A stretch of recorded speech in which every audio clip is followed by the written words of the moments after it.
Bonjour à tous. Depuis plus de 30 ans maintenant, c'est le fléau majeur qui frappe la société française. C'est le chômage de masse. Aujourd'hui en France, 5 millions de personnes le subissent, soit qu'ils travaillent à temps très partiel, soit qu'ils soient totalement privés d'emploi. Des millions de personnes qui doivent faire face, souvent brutalement, au choc extrêmement violent qu'est la perte d'un emploi. Le chômage, ça n'est pas seulement un simple incident de parcours professionnel, c'est bien un vrai traumatisme et ses effets sur la santé psychique et physique sont réellement dévastateurs. C'est le constat qu'a établi l'invité de La Voix est libre d'aujourd'hui, professeur Michel Debout. Bonjour. Bonjour. Alors vous êtes entre mille autres choses, médecin psychiatre, vous êtes professeur au CHU de Saint-Étienne, vous êtes spécialiste du suicide. Oui. Et vous avez publié il y a quelques semaines aux éditions de l'Atelier ce petit livre qui s'intitule Le traumatisme du chômage. Alors c'est un constat, mais c'est presque un cri d'alarme, c'est un fléau sanitaire majeur aujourd'hui. C'est une alerte, comme on dit aujourd'hui. C'est une alerte parce qu'on ne se préoccupe pas de la santé de 5 millions de personnes. Le paradoxe, c'est que quand on a un travail, on a la médecine du travail. On est suivi. On est suivi. La santé des salariés intéresse la société. Eh bien, les mêmes qui n'ont plus de travail, on ne s'intéresse plus à leur santé. Ils ont un sentiment d'abandon par les instances sociales, sanitaires, et c'est ce que je dénonce. Et d'autant plus que l'on sait, du fait même de cette situation traumatisante qu'ils sont en train de vivre, qu'ils ont besoin, au contraire, d'être écoutés, d'être accompagnés, de garder le lien avec les autres, avec la société, représentée par les médecins, les services de santé au travail. Bref, ils sont seuls et on les laisse seuls. Quand vous dites c'est un traumatisme, de la même façon, c'est comme une agression, c'est-à-dire qu'il y a effectivement des répercussions et sur le psychisme, ça on l'imagine bien, mais même sur la santé. Les grandes étapes, si on peut dire, de ce traumatisme qu'est la perte d'un emploi, quelles sont-elles ? Vous avez rappelé que je suis psychiatre, mais je suis d'abord médecin légiste. Et je suis un peu spécialiste des situations traumatisantes. Lorsqu'on parle de traumatisme en médecine légale, on parle des agressés, on parle des accidentés, on parle des gens qui ont subi un événement particulièrement traumatisant, et on ne parle pas des licenciés, on ne parle pas des artisans qui doivent déposer le bilan ou des petits chefs d'entreprise, on ne parle pas des exploitants agricoles qui ont dû fermer la grille de leur exploitation. Bref, c'est comme si ce moment de la perte d'emploi, qui est souvent vécu comme un moment d'anéantissement personnel et social, c'était quelque chose qui n'existait pas, dont on ne se préoccupait pas. Et parce que j'ai rencontré beaucoup de personnes traumatisées, j'ai compris à ce moment-là que ceux qui perdaient leur emploi vivaient un authentique traumatisme au sens psychologique du terme, et on va retrouver les mêmes symptômes que j'étais habitué à observer chez les accidentés de la route, chez les agressés. Donc c'est une espèce de fil rouge que j'ai tiré pour expliquer ce que sont les réactions psychologiques, mais de santé globale, à un moment de perte d'emploi, un moment où on a une espèce de vécu de quelque chose qui s'arrache à vous. Vous étiez dans la société, par la société, et vous êtes tout d'un coup, vous avez un sentiment d'inutilité et d'abandon. C'est un risque qui est non seulement sous-évalué, mais vous dites qui est même carrément complètement ignoré, par exemple, par les études scientifiques. Il n'y en a aucune sur le sujet. Vous parlez de trou noir scientifique sur la question. Il n'y a pas d'études sur les pathologies dont on peut souffrir au bout après un licenciement, en répercussion, j'ai envie de dire. Le ministre du Travail, M. Rebsamen, a dit quelque chose de très important il y a quelques jours. Il a expliqué à l'occasion de ce contrôle des chômeurs de longue durée, il expliquait que souvent, on ne savait pas ce qui devenait. C'est un aveu. Le ministre lui-même, les services du ministère du Travail ne savent pas ce que deviennent les chômeurs de longue durée. C'est bien la preuve que personne ne s'en occupe, que personne ne s'intéresse à eux sur le plan de leur santé au sens médical, mais sur le plan de leur santé sociale, de leur santé familiale. On sait bien qu'il y a un impact sur la vie quotidienne de ces personnes. Et non, il n'y a pas d'études ou des études extrêmement sommaires, alors qu'on a 5 millions de personnes, et on pourrait très bien, si on le voulait, si on le décidait, au contraire, de donner les moyens de savoir ce que ces personnes deviennent, de savoir dans quel état psychologique, mais aussi de santé globale elles se trouvent, de savoir si elles ont des ressorts en elles-mêmes, si elles ont des capacités de rebondir, aussi au contraire, elles vivent dans un état elles-mêmes d'anéantissement personnel. Tout ça, on le fait avec d'autres. Oui. J'ai dit tout à l'heure qu'on le faisait pour les salariés qui ont un travail. On sait comment ils vont. Alors pourquoi eux, on s'en désintéresse complètement? C'est quoi? C'est aussi parce qu'on ne sait pas comment faire ou parce qu'on ne veut pas le faire? Je crois que c'est parce que finalement, on ne veut pas voir. On ne veut pas voir cette réalité. Parce que c'est terrible quand on y pense. 5 millions, 6 millions presque de personnes par rapport au nombre de Français. Imaginez un instant que ces 6 millions de personnes se donnent le même jour rendez-vous dans la rue.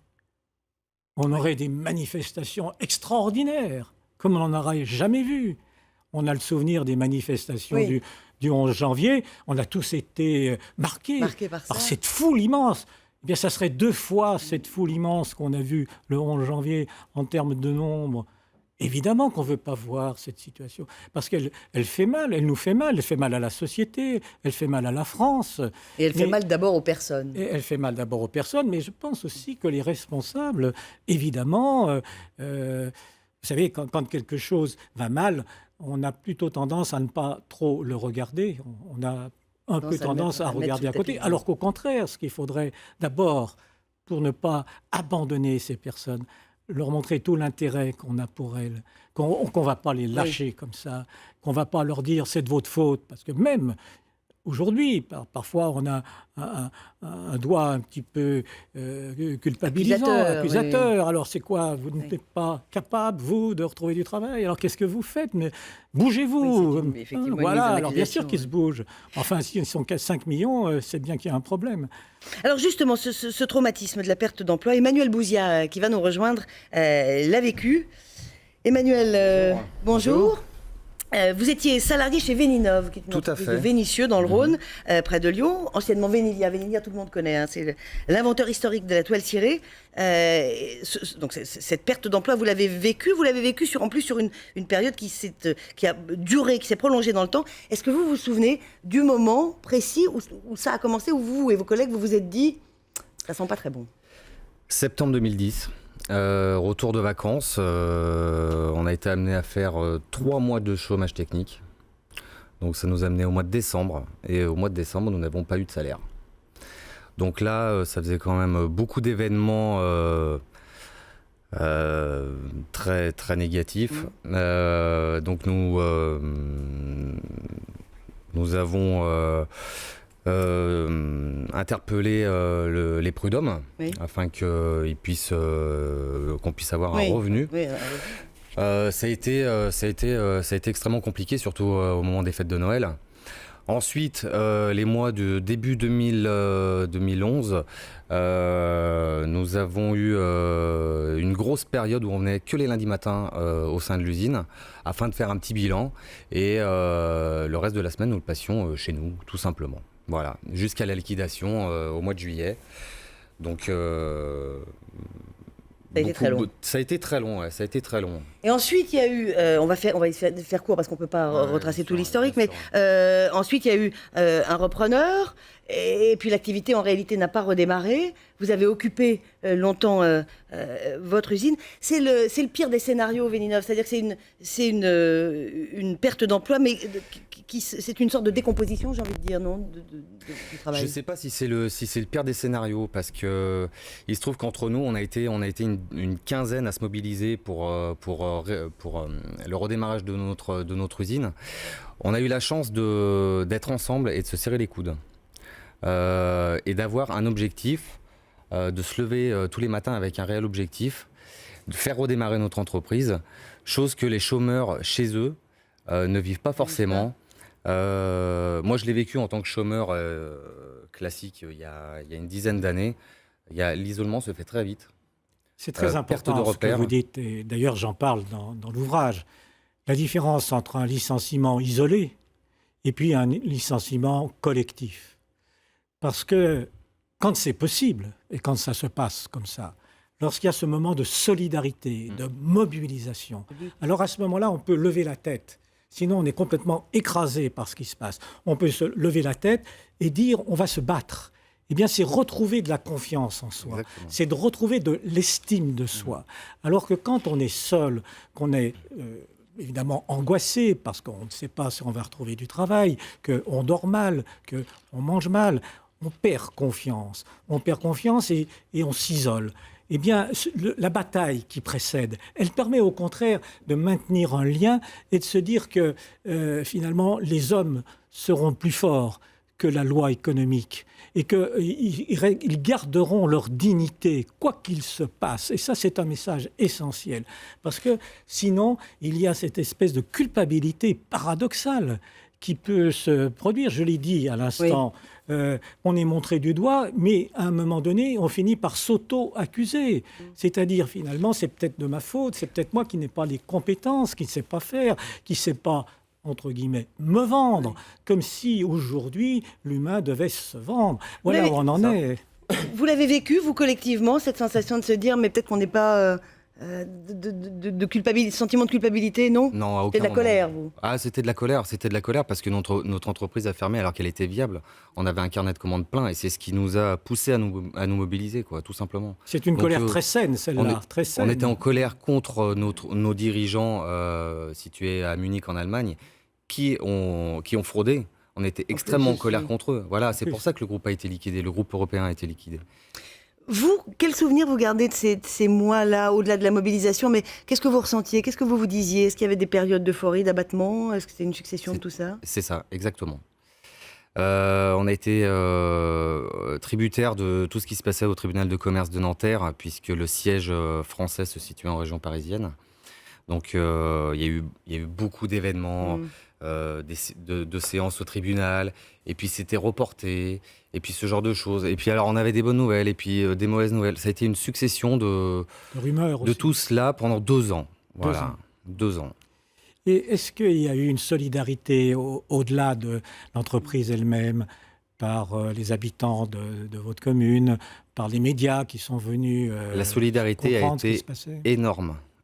Les élus aussi Les élus Comme également, vous bien disiez, entendu. La solidarité a vraiment été énorme. Ça a été une belle aventure humaine. Combien vous étiez concernés sur le site de Vénissieux? Au moment de la liquidation, nous étions 88. 88. Ce qui était peu, ce qui était très peu, vu que À la grande la époque, il y a société... eu plus de 1200 employés. C'est ça, hein, exactement. Ouais. Donc c'était une chute continue du nombre de salariés dans l'entreprise. C'est une usine qui a 141 ans maintenant, et qui a embauché des dizaines de milliers de personnes. Une dizaine de milliers de personnes. Comment est-ce que, sur le plan familial, personnel, en termes de relations de couple, comment est-ce que ça a influé sur votre vie pendant cette période-là? Sur la mienne, à titre personnel, ça a été un échec de ma vie de couple. J'ai subi 3 échecs sous fond de chômage, que ce soit moi directement 2 fois et 1 fois indirectement. Il y a eu des divorces chez mes collègues, il y a eu des dépressions, les traumatismes sont avérés. Il y en a eu.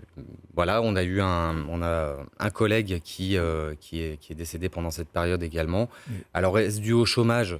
Mais On ne sait pas, mais la question reste en suspens de toute manière. la santé globale est atteinte, hein, pas seulement la santé psychologique, il peut même y avoir, heureusement, pas toujours, mais des tentations suicidaires qui peuvent même produire un acte de mort par suicide.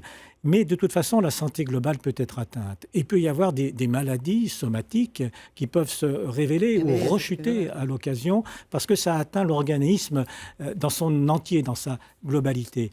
Mais ce que vous parliez à propos du couple ou des couples, de la vie de famille, les chômeurs, les licenciés de Conti, de Continental, ont expliqué que juste après, pendant l'année qui a suivi le licenciement collectif, le plan social, il y avait plus d'un tiers des salariés qui avaient divorcé ou qui s'étaient séparés. plus d'un tiers en une année. C'est-à-dire qu'on voit bien que ça crée des tensions dans le couple et que souvent le conjoint ou la conjointe accompagne, est disponible et puis au fur et à mesure que le temps passe, les tensions, d'abord le chômeur qui perd la confiance, qui devient irritable, qui a un sentiment d'être de trop même et qui ne sait pas comment être vis-à-vis des autres. Comment on peut être vis-à-vis de ses enfants, avoir sa place vis-à-vis de la société elle-même. Il y en a même qui avaient une action associative qui ne l'ont plus. Parce que tout à fait. La société, justement, ne fait rien pour aider les chômeurs. Quand j'entends la réaction des gens vis-à-vis des chômeurs, je trouve ça abject. On parle de feignants, principalement. Comment voulez-vous qu'un chômeur retrouve une confiance en lui en entendant des choses comme ça ? C'est un peu la politique du bouc émissaire, quoi. Parce qu'en même temps, ceux qui disent ça, ils ont très peur d'être à leur tour chômeurs. Ils ont intérêt. C'est une espèce de mot expiatoire. C'est un peu comme si on voulait repousser le mal. Et à ce moment-là, on dit que c'est le chômeur qui est le mal, alors que c'est le chômage, alors que c'est le système économique et social qui crée ces situations. Emmanuel, aujourd'hui, vous avez retrouvé du travail. Quelle trace est-ce que vous gardez de ce long combat, de cet épisode de votre vie ? L'aventure, le principal que je retire de cette aventure est l'aventure humaine. Voilà, c'était une belle histoire. On a vécu des moments difficiles, des bons moments aussi. Ça a été beaucoup de rencontres enrichissantes. Moi, c'est vraiment ce que je tire de tout ça. Ça serait à refaire. Je le referai probablement. Différemment, je pense, sur certains aspects, parce que tout n'a pas été parfait. Et voilà, ça a été très enrichissant. Que ce soit une lutte collective et qu'on le sente bien, c'est ce qui l'a fait tenir aussi. Voilà. C'est assez rare. Ce que vous disiez, c'est-à-dire que quand on se retrouve, paradoxalement, licencié avec de très nombreux de ses collègues, c'est presque moins cruel. C'est moins éprouvant. C'est moins éprouvant quand on est seul. Oui, tout à fait. À condition de garder le lien et à condition qu'il y ait cette mobilisation. Parce que si les gens supportaient passivement ce qui se passe, ils partiraient tous séparés. Et à ce moment-là, il y aurait une toute autre histoire. Une toute autre histoire. Je crois que vous avez gardé quelque chose de positif, non pas d'être licencié, mais d'avoir pu vous battre, d'avoir pu dire non, et puis d'avoir eu cette aventure collective avec des gens que vous avez peut-être découverts à cette occasion. Et paradoxalement, c'est la richesse de la relation humaine qui fait qu'on supporte certaines de ces relations. Et c'est pourquoi une des meilleures réponses au traumatisme du chômage, c'est garder du lien social et peut-être en construire de nouveaux, puisqu'on a un peu de temps, en construire de nouveaux. Alors que la tentation, c'est de se replier, parce que même on peut être honteux de ce qui nous arrive. Alors je voudrais maintenant que nous rejoigne Elisabeth Legac, qui est secrétaire générale de la CFDT Rhône-Alpes. Elisabeth, bonjour. Bonjour. On va aborder avec vous ce qui est la seconde partie de votre livre Michel Debouc, c'est-à-dire, le constat est là, mais qu'est-ce qu'il faut faire ? Qu'est-ce qu'on pourrait faire ? Et de quelle façon l'ensemble des acteurs du monde du travail et de la santé, mais du monde du travail, peuvent s'impliquer. D'abord, première question, votre réaction au témoignage d'Emmanuel ? Je trouve que l'ensemble des propos décrits sur un témoignage vécu ou décrits de manière beaucoup plus réfléchie et pensée et étudiée reflètent complètement la réalité du chômage et des demandeurs d'emploi. Je retrouve complètement la problématique posée qui est le risque de désocialisation, la problématique de santé avec des spécificités, l'intérêt excusez-moi le mot, mais d'être plutôt en licenciement collectif que d'être face à un licenciement individuel. Parce qu'en effet, les questions de solidarité se jouent. Il y a un soutien à l'intérieur du groupe, forcément. Il y a une force qui... et je crois que c'est important aussi, à un moment donné, de pouvoir partager sa situation de manière avec d'autres qui la vivent également. Ces temps sont éminemment importants. Nous, on suit pas mal d'équipes qui négocient des plans sociaux, qui sont face à ces situations de gestion difficiles dans les entreprises.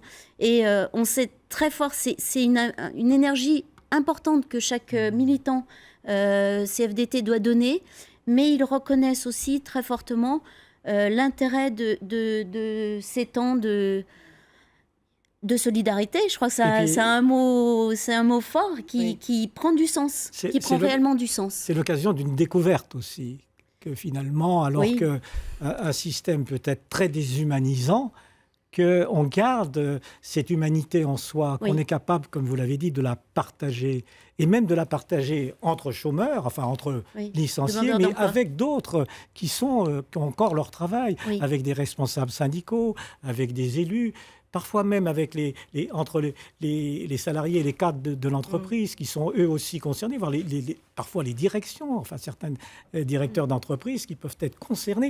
Et ces gens se découvrent, ils ne s'étaient parfois pas parlé, même pas croisés, enfin ça dépend de la taille aussi de l'entreprise. Et à cette occasion, eh bien, les gens se mettent à se parler, et à se parler comme des citoyens. Alors, c'est pas l'occasion la meilleure pour toujours se parler. Non, mais c'est le paradoxe. C'est le paradoxe. Ah ben complètement. On devrait avoir ces lieux de dialogue, ces lieux d'échange, bien avant d'avoir une situation économique difficile sur laquelle on doit pouvoir agir. Et là, les syndicats sont attendus. Mais en amont, on a des axes de prévention énormes à faire. Vous parliez de la situation du chômage. Nous, on considère que c'est bien avant qu'il faut agir pour éviter le chômage. Et tout le travail des équipes syndicales CFDT dans les boîtes, c'est d'abord de regarder la situation économique, de pouvoir agir en amont pour limiter les pertes d'emploi s'il y a perte d'emploi, pour maintenir l'emploi si on sait que l'activité est un petit peu limitée, voire pour développer l'emploi quand on sait que l'activité reprend. Et là, alors là, je suis agacée sur cette période parce que ça fait déjà un moment. On est face, je considère, aujourd'hui à une irresponsabilité patronale sur cette situation. On a un chômage de masse qui est inacceptable. Et on est dans une situation où on accepte ce chômage de masse. Ça, je trouve qu'on ne se bagarre pas suffisamment. Et en tout cas, les gens qui ont les clés pour gérer cette situation ont aussi une responsabilité. Nous, on voit des chefs d'entreprise. Moi, je me rappelle d'une situation d'entreprise où il y avait un projet de retournement d'entreprise proposé par l'équipe syndicale CFDT. Ils proposent le projet à leur chef d'entreprise qui leur répond écoutez, moi, je ne sais pas faire, je préfère encore fermer l'entreprise. Il y a des situations, aujourd'hui, cette situation du chômage de masse est inacceptable. Or, elle est en passe comme vous le savez, l'employeur a une responsabilité de protection de la santé des salariés. Bien sûr. C'est une obligation tout à fait générale. Eh bien, quand il licencie, il atteint la santé de ses salariés. Bien sûr. Donc, il devrait pouvoir répondre de chaque licenciement qu'il décide pour des raisons tout à fait spécifiques et obligatoires. On ne pourrait pas pouvoir licencier comme ça à la va-vite. Ou parfois, j'entends des entreprises, on nous dit telle entreprise, au niveau national ou mondial, elle va se séparer de 15 000, 20 000. Oui. Mais c'est impensable de traiter. Derrière ces 20 000, il doit y avoir 20 000 personnes. Alors que, après tout, on a un système aujourd'hui économique avec une financiarisation des entreprises qui pèse énormément sur les décisions des entreprises, les décisions d'investissement, les décisions de formation des salariés pour monter en compétences.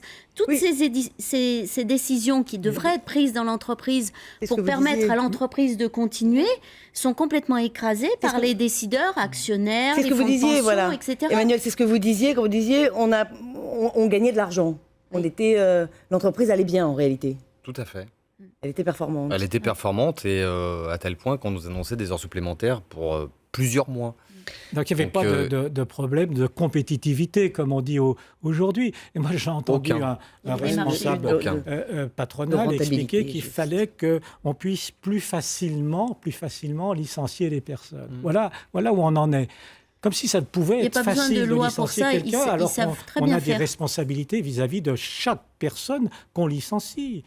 C'est extrêmement important de rappeler, puisqu'on met en risque sa santé. Or ça, personne n'en parle. Non. La question que j'ai envie de vous poser, parce que le temps passe très très vite, vous dites les uns et les autres, à travers vos discours, c'est ce qui ressort, en réalité il faut repenser l'emploi. Oui. Il faut accompagner les chômeurs et il faut les accompagner sur le plan de la santé, en mettant au point une médecine qui suit, prévention, spécifique, une médecine de prévention. oui. Mais aussi, il faut repenser l'emploi de telle sorte que le chômage ne soit plus cette espèce de couperet épouvantable qui tombe et que tout ça se réinscrive dans une continuité. Comment Et de est-ce qu'on fait fatalité, et de fatalité. Même. Alors, c'est ce qu'on appelle, nous, la sécurisation des parcours professionnels. On sait aujourd'hui qu'on ne fait plus son métier dans la même entreprise pendant toute sa 50 ans, carrière. oui. Donc, il y a des mobilités. Et puis, il y a aussi des temps de rupture. Le chômage en fait partie. Donc, comment est-ce qu'on assure pour chaque personne, et là, on regarde la situation personnelle, hein, comment est-ce qu'on assure pour chaque personne le fait que les ruptures soient le moins dures possible. Et donc, c'est par exemple, sur la question du chômage, aujourd'hui, les indemnités, un jour travaillé, un jour chômé, un jour indemnisé, pardon. Oui. Donc ça, c'est une amélioration du droit. On est passé de 6 mois pour obtenir des droits au chômage à 4 mois, 4 mois de travail cumulé. Là, on sait qu'on va toucher principalement les jeunes qui ont un accès difficile à l'emploi. Là aussi, c'est plutôt inadmissible. On a mis en place la question de la portabilité des droits. Là, on touche les Qu'est-ce que ça questions veut de dire santé. la portabilité des droits? Très vite, parce qu'on arrive au terme de Je vais aller l'émission. très vite. Lorsqu'on a un travail, on est dans ce cadre-là couvert par une complémentaire santé, la prévoyance. Une rupture. On perd son travail. On perd son travail. On a une rupture chômage. À ce moment-là, on a la possibilité d'avoir la couverture santé de l'entreprise et la couverture prévoyance depuis le 1er juin de cette année Qui se poursuit le temps de l'indemnité jusqu'à 12 mois. Donc Ça l'accès veut aux dire soins. que L'accès aux donc soins, une voilà. partie de l'accès aux soins. Voilà. Mais on sait que derrière, il y a aussi la question de la renonciation. Parce que c'est pas le tout de pouvoir avoir L'accès aux soins. l'accès aux soins. Aujourd'hui, on sait qu'il y a une renonciation aux soins. On peut avoir un bilan de santé, mais pas avoir les moyens financiers de se payer les soins qui viennent derrière. Et puis de faire la Alors, démarche c'est payé aussi. pendant la première année, mais après, après, se pose la Qu'est-ce qui se question. passe après Qu'est-ce qui se passe Et puis, après les problèmes financiers aussi, on n'en a pas parlé, Exactement. mais les problèmes financiers avec des situations de surendettement qui viennent ajouter encore à cette dépressivité qui peut être cette renonciation dont vous parlez à l'instant. Et c'est pour ça qu'il faut non seulement la médecine qui soigne, mais la médecine qui prévient.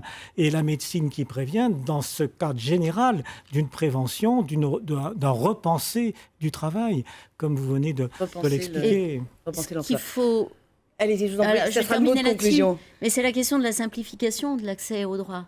Parce que là aussi, on se rend compte qu'il y a beaucoup d'ayants droit qui renoncent à leurs droits, tout simplement parce que c'est trop complexe.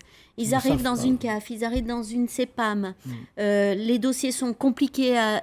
Eh ben, bon, allez, je laisse tomber. On a une renonciation au droit qui est énorme.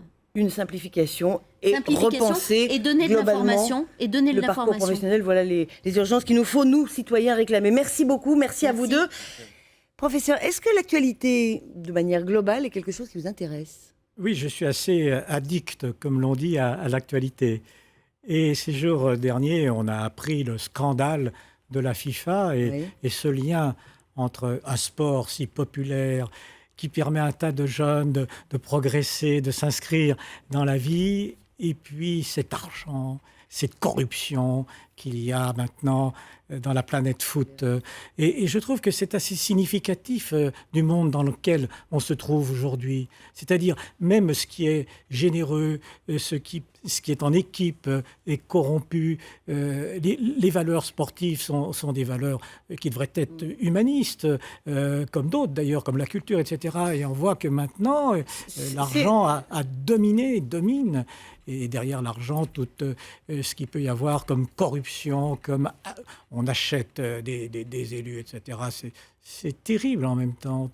Parce qu'on aurait envie de pouvoir regarder encore... On continue à dire au public que les valeurs du sport, etc. Voilà. Et ceux qui sont censés les défendre... Et comment aller dire après bafouent, à certains jeunes de respecter les règles, leur dire de bien se comporter sur le terrain, de ne pas être violent, alors que vous avez vu cette violence qui sourdait de cette manifestation, de cette assemblée générale du monde entier. Oui. Le monde entier était là. Terrible comme image, je crois. Et il y a besoin de reprendre tout ça, vraiment. de retrouver dans notre société, dans l'organisation de la société, des valeurs humaines avant celles de l'argent. Alors, on a aussi beaucoup parlé la semaine dernière, et ça rejoint ce dont on a parlé tout à l'heure, d'une proposition d'amendement qui a été déposée par Benoît Hamon, amendement au projet de loi de dialogue social à l'Assemblée, un amendement sur le burn-out. Alors, le burn-out, ce sont ces salariés qui craquent brutalement, en quelque sorte, ils sont carbonisés, hein, c'est le mot par le travail. Et cet amendement souhaitait voir reconnaître le burn-out comme maladie professionnelle. L'amendement a malheureusement été rejeté pour l'instant.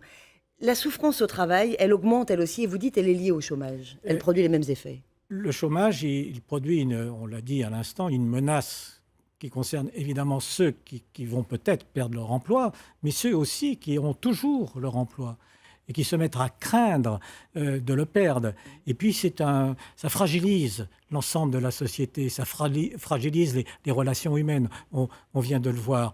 Donc il y a un lien direct entre chômage de masse et souffrance au travail, et notamment pression au travail, et notamment stress ou surstress au travail, méthode harcelante.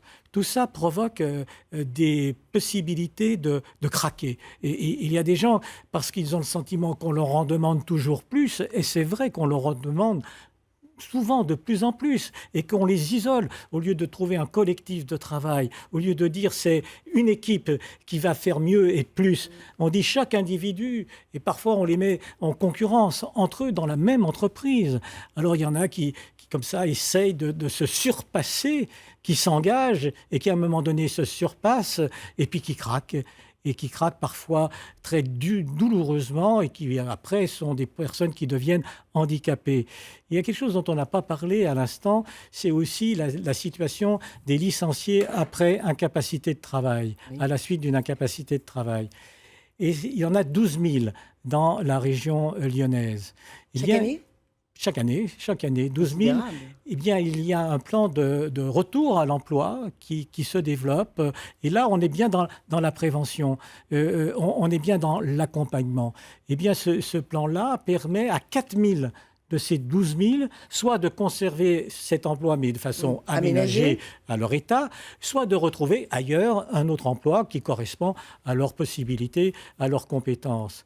4 000. Eh bien, la structure qui s'occupe de ces 4 000, qui est pluridisciplinaire, avec des médecins du travail, avec des ergonomes, avec des organisations syndicales. C'est ce qu'il faudrait élargir en réalité, c'est ce type-là qu'il faudrait élargir, ce type-là d'organisation. Un coût de 250 € par salarié qui retrouve un travail. C'est ridicule, 250 €. C'est une somme ridicule. Quoi. Cette structure est aujourd'hui menacée. Elle est aujourd'hui menacée. Alors que c'est tout le contraire qu'il faut faire. Oui, c'est pas seulement 4 000, ça serait demain 6 000, 8 000. Et pourquoi pas un jour que chacun puisse, même avec un temps d'écart, retrouver un emploi. Voilà ce qu'il faut faire et voilà ce qu'on ne fait plus. Cette médecine préventive, en somme, pour accompagner les gens qui sont brutalement privés d'emploi et que vous appelez de vos voeux, est-ce que c'est compliqué à mettre en place ? De quelle façon ? Qui s'en occupe ? C'est-à-dire, en termes de médecine, par exemple, est-ce que c'est la médecine du travail ? La médecine du travail de l'entreprise qui a licencié, les caisses d'assurance maladie, la médecine de ville, qui peut le faire, par exemple ? Je crois que tous peuvent le faire. Il faut d'abord qu'il y ait une volonté de le faire. Il faut qu'il y ait une décision. Vous avez parlé d'un projet de loi pour le burn-out. Il faudrait qu'il y ait aussi une décision, soit du législateur, soit au niveau du ministère, du gouvernement, pour que demain, chaque personne licenciée ou chaque personne perdant son emploi, y compris des petits patrons qui souffrent aussi. Oui, il n'y a pas que les entreprises à plusieurs dizaines ou plusieurs centaines de salariés. Le professeur Olivier Torres qui a fait toute une étude sur le traumatisme du dépôt de bilan, le traumatisme de la faillite. Parce que non seulement il n'a plus de travail, mais en même temps ce sentiment d'un échec personnel, et que tout le projet qu'il avait à un moment donné réalisé s'effondre tout d'un coup. Et donc là aussi, il faut accompagner, il faut prévenir. Eh bien donc, médecins du travail, mais médecins aussi des centres de santé de la sécurité sociale. Bref, il faut maintenir un lien médical, surtout pour faire l'État. Je ne dis pas, et heureusement, que tous les chômeurs vont mal, que tous les chômeurs sont anxieux, que tous les chômeurs sont déprimés. Je ne dis pas cela. Non, bien Je sûr. dis simplement qu'il y a un risque. Et quand il y a un risque pour la santé, il faut de la Absolument. prévention. Le Et vous prendre en savez, compte. la France a du mal avec la prévention. J'ai déjà écrit Peut-être parce qu'on dans on a... un autre ouvrage avec Gérard Claveroli, qui est un collègue à vous, journaliste lyonnais, et qui a participé aussi L'écriture de ce livre. à cet ouvrage. On avait écrit dans un autre ouvrage que la France n'a pas la culture de la prévention. Nous avons une bonne médecine de soins, même une excellente médecine de soins. Mais nous n'avons pas de médecine préventive. Nous n'avons pas cette habitude-là, cette pensée-là. Et moi, je plaide pour qu'il y ait une prévention tout au long de la vie. La prévention dans l'enfance, qui existe pour les élèves, pour les écoliers ou les étudiants, qui existe un peu moins, pour les salariés qui existent, mais pour les chômeurs qui n'existent pas, et demain aussi pour les retraités. Parce Oui. qu'on sait aussi qu'il y aura beaucoup de retraités qui peuvent avoir des affections psychologiques, physiques, et qui ne se soignent pas. Parce que, si vous voulez, pour se soigner, il faut faire une démarche. Eh bien, il y a des gens qui sont plus capables De faire cette cette démarche-là. démarche, tellement ils sont enfermés en eux-mêmes et enfermés dans leurs difficultés. Alors, vous avez assumé aussi, vous avez multiples activités, vous avez assumé aussi des responsabilités politiques Oui. au sein du Parti socialiste. Toujours. Quel a été l'accueil du monde politique, même au-delà du Parti socialiste, sur ce livre et sur votre constat? Mais écoutez, j'ai eu des réponses très, très aimables, très, très intéressées, y compris par Monsieur le Président de la République, par le Premier ministre, les ministres en charge de ces dossiers, Madame Touraine.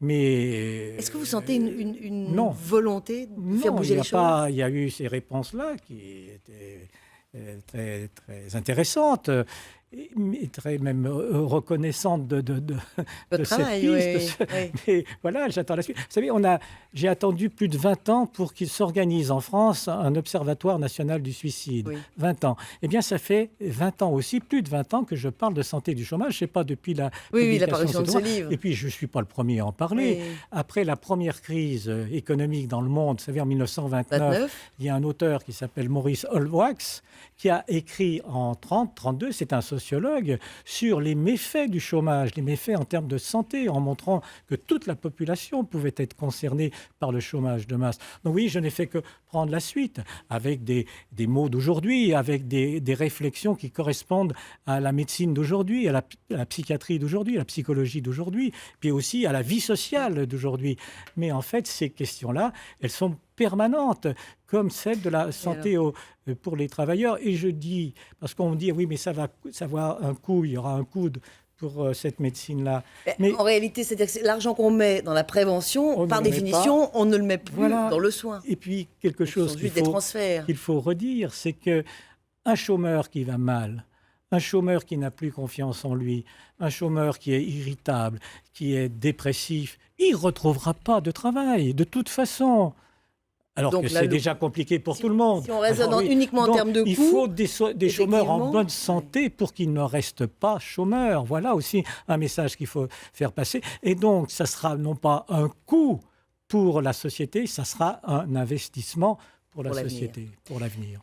Avant de terminer, je le disais au début de cette émission, vous êtes spécialiste du suicide. Je voudrais qu'on revienne sur un drame qui est survenu en mars dernier, qui a beaucoup marqué les esprits, Oui. qui était le crash de l'avion de la Germanwings dans le sud de la France, et qui résulte, semble-t-il, du suicide Oui.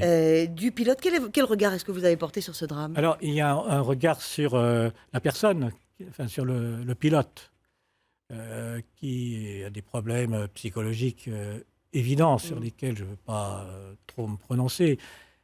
Mais c'était un problème de travail quand même. On a très peu parlé de cet aspect de Absolument. santé au travail. Il était à son travail. Il était à son travail. Et donc, on sait aussi qu'il avait été soigné dans les mois, voire les semaines précédentes. On a même appris qu'il avait un arrêt de travail.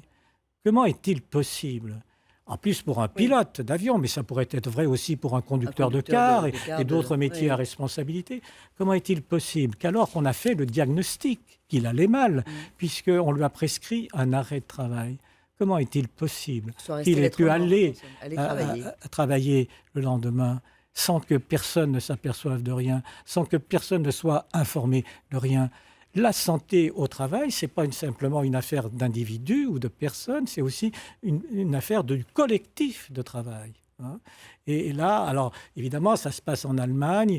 Il y a sûrement une médecine du travail qui est différente, une organisation différente. Mais on peut imaginer que la même chose serait possible dans n'importe quel autre pays. Que, voilà, là d'Europe. aussi, il faut des salariés en bonne santé. C'est bien pour eux. Et quand un salarié va mal, pourquoi parfois il ne le dit pas?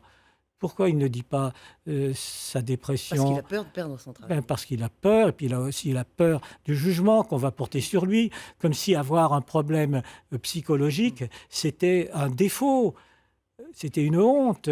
Heureusement, on n'en est plus au Moyen-Âge. On sait très bien que des problèmes psychologiques, ça peut arriver à tout le monde, y compris celui qui vous parle. Voilà, et donc il n'y a aucune culpabilité à avoir, au contraire. Pour sortir de là, et on peut sortir des problèmes de dépression, on peut sortir des problèmes d'anxiété, il faut parler. C'est la meilleure des réponses. Il faut parler individuellement et il faut parler collectivement. Et ce sera le mot de la fin. Merci beaucoup, Michel Debout, d'avoir passé ce moment avec nous. Cette Voix libre s'achève donc, mais les programmes de France 3 Rhône-Alpes continuent à 15h20. Vous pourrez redécouvrir toute l'histoire, côté français et côté italien, du tunnel du Mont Blanc, qui fut un chantier gigantesque et hors norme. Et puis, à 16h15, vous retrouverez Chronique d'en haut qui poursuit son périple sur le chemin de Compostelle en franchissant les Pyrénées. La semaine prochaine, retour à la politique. La Voix libre recevra David Kimmelfeld, secrétaire fédéral du Parti socialiste du Rhône. Passez un excellent week-end.